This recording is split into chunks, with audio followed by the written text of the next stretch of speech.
जानकारी के मुताबिक पीड़िता 15 वर्ष की है, पर नंदनवन परिसर स्थित एक माध्यमिक विद्यालय में 10वीं कक्षा की छात्रा है। आरोपी हर्षल युवराज नागनव ने बताया जा रहा है, जो हिवरी नगर का रहने वाला है और पेशे से निजी ड्राइवर है। बताया जा रहा है कि 1 साल पहले आरोपी हर्षल पीड़िता का पीछा करता था और बात करने की कोशिश करता था। उसी दौरान उसने पीड़िता को जबरदस्ती अपने दोपहिया गाड़ी पर बिठाने को मजबूर किया और गाड़ी पर नहीं बैठने पर उसके परिजनों को जान से मारने की धमकी दी।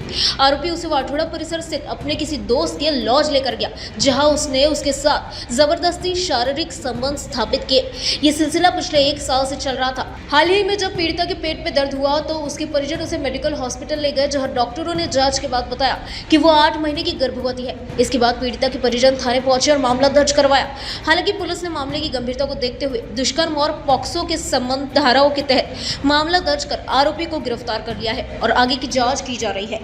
तुझ्या वडिलाला मारेल अशी धमकी देऊन जबरीने शारीरिक संबंध प्रस्थापित केले असे सदर आरोपीने 3-4 वेळेस प्रयत्न केल्यानंतर 3-4 वेळेस जबरदस्ती संबंध केल्यानंतर पीडितेच्या पोटात दुखू लागल्याने पीडिता दिनांक 25/4/2026 रोजी मेडिकल हॉस्पिटल येथे गेली असता तेथील डॉक्टरांनी तिला तपासले असता पीडिता जवळपास 8 महिन्याची प्रेग्नेंट असल्याचे समजले आणि त्यानंतर तिला पोलीस स्टेशनला तक्रार देण्याची समज दिल्याने पोलीस स्टेशन येथे अपराध क्रमांक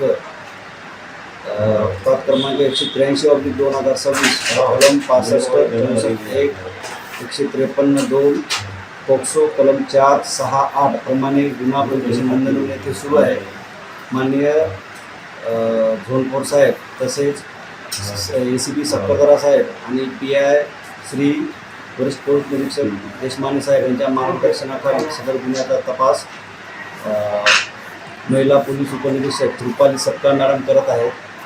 आरोपी सध्या पोलीस कस्टडीमध्ये असून आरोपीचे नाव हर्षल नारनवरे आहे। 2 दिवस PCR प्राप्त आहे। गुन्ह्याचा तपास सुरू आहे।